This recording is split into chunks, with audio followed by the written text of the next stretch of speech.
আজকে আমরা সকলে এই জায়গায় উপস্থিত হয়েছিলাম ইরানের প্রতি সংহতি জানাতে। যখন দীর্ঘদিন ধরে ইসরায়েল ফিলিস্তিনের উপর নির্যাতন করে আসছিল, যখন ফিলিস্তিনের মানুষ একেবারে জুলুম সহ্য করতে করতে হতাশা এবং কষ্টে দিন পার করতে পারছিল না, সেই সময় আল্লাহর শক্তি হয়ে ইরান পদক্ষেপ নিয়েছে। ইরান যে সাহসী পদক্ষেপগুলো নিয়েছে সেটা অবশ্যই প্রশংসার যোগ্য। অবশ্যই আল্লাহর শক্তি ইরানের সাথে আছে। এবং আমি আমেরিকা এবং ফিলিস্তিনের যে দুশ্মনরা আছে, ফিলিস্তিনের যে শত্রুরা আছে, সেই সকল ইসরায়েলিদের উদ্দেশ্যে এটা বলতে চাই, তোমরা কোন ইরানিদের বিরুদ্ধে অবস্থান নিয়েছো? যে ইরানিরা কিনা সূর্যমুখীর বীজ খেতে খেতে রকেটের দিকে তাকিয়ে থাকে কোনো প্রকার চিন্তা কিংবা কোনো প্রকার ভয় ছাড়া, সেই ইরানিদের সাথে তোমরা অবস্থান নিয়েছো, সেই ইরানিদের সাথে তোমরা যুদ্ধ করবে। তোমরা কি ইরানের বিপ্লবগুলো ভুলে গিয়েছো? আমাদের নেতা, আমাদের লিডার খামেনাই, সৈয়দ আলী খামেনাই, ইমাম হুসেন আলাইহিস সালামের আদর্শে শিক্ষিত এবং ইনশাআল্লাহ সেই আদর্শ দিয়ে অবশ্যই ফিলিস্তিনের এই বিজয়কে তিনি নিশ্চিত করবেন।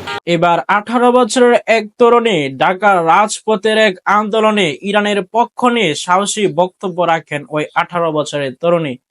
তিনি তার বক্তব্যের মাঝে ইরানের পক্ষ নিয়ে তিনি উল্লেখ করে কিছু কথা বলেন। তিনি বলেন, যখন ফিলিস্তিনের নিরীহ জনগণকে ইসরায়েলি বাহিনী নির্মমভাবে হত্যা করছিল, যখন মসজিদে নামাজরত মানুষদের উপর বরাবর হামলা চালানো হচ্ছিল, যখন গাজার নিষ্পাপ শিশুদের শহীদ করা হচ্ছিল, তখন সারা বিশ্বের মুসলিম নেতারা চুপ ছিল। শুধু একটাই দেশ ছিল, সাহসী ইরান। তারা দাঁড়িয়েছিল ফিলিস্তিনের পক্ষে।